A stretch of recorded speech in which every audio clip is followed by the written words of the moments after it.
Cris Carter discusses Shedeur Sanders' NFL draft.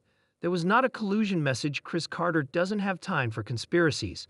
The NFL Hall of Fame receiver had plenty to say about the 2025 NFL Draft, which is becoming more commonly known as the Shedeur Sanders NFL Draft with each passing day. Everyone has a take, which ranges from league collusion to a talent problem, and everything in between. Well, Carter seems to have made his opinion clear on the matter, which he addressed on the latest episode of the Fully Loaded podcast. There was not a collusion message with the NFL owners, Carter said, because they wouldn't be able to keep a secret like that. Sanders famously fell to the fifth round of the draft, with his slide ending when the Cleveland Browns selected the Colorado prospect with the 144th overall pick. Carter instead placed some blame on Sanders' family, specifically his father, Dean, an NFL Hall of Famer and current Colorado head coach. It's a small word. This whole thing with Dean and the media and everything, it's out of control. It did not help him. "You're going for a job interview," Carter said. So for his job interview, he was so concerned about what his outfit was. His necklace was over $100,000. He hadn't even convinced people that you're the face of our franchise.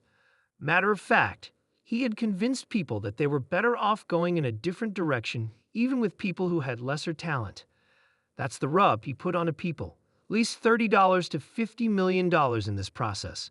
The former Minnesota Vikings said the quarterback's tape was good enough to make him a first-round pick, but the added factors made the situation worse. He doesn't have a big-time arm. He's not a big guy. He's not overly athletic, so his measurables are not safe first-round measurables, but he played football like a first-rounder. Carter highlighted the bad meetings, his father's potential NFL future, and the prominence of his brand already. He said that Sanders is not a generational quarterback that would allow teams to overlook the other things.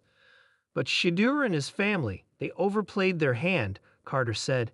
Them thinking that he was in the same evaluation mode as Eli Manning, they didn't play that right.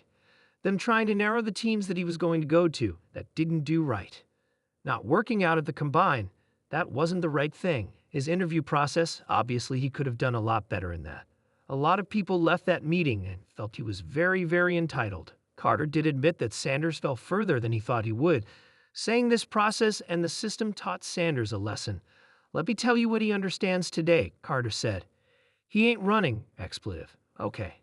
Let me tell you what, they taught him a great lesson. You don't have this figured out. Your dad don't have this figured out.